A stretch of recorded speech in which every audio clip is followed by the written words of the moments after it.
25th, 1999, around 11:55 p.m., while struggling with the reality of being a human instead of a myth, the strong black woman passed away. Medical sources say she died of natural causes, but those who knew her knew she died from being silent when she should have been screaming, smiling when she should have been raging from being sick, and not wanting anyone to know because her pain might inconvenience them. She died from an overdose of other people clinging to her when she didn't even have enough energy for herself. She died from loving men who didn't love themselves, could only offer her a crippled form of affection. She died from being battered by someone who claimed to love her. And she allowed the battering to continue just to show that she loved him too. The strong black woman is dead.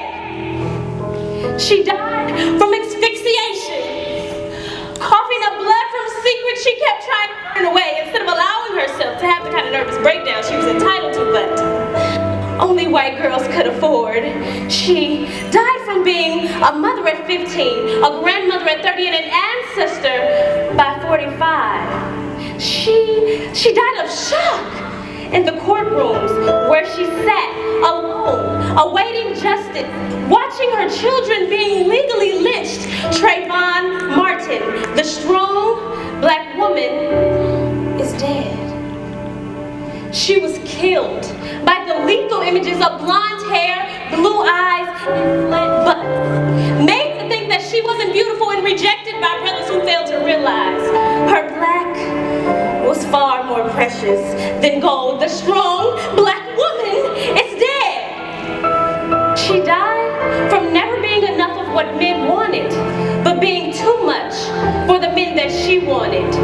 She died from tolerating Mr. Pitiful just to have a man in the house.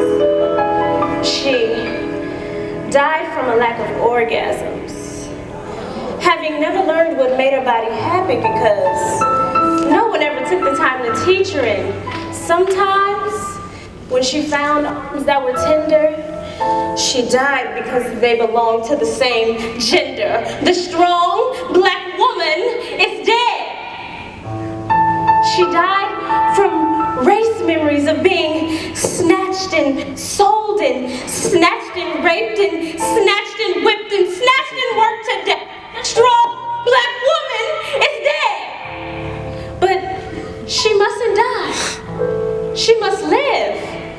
For had it not been for her, none of us would be here, carrying the family in her belly, the community on her head, and the race on her back.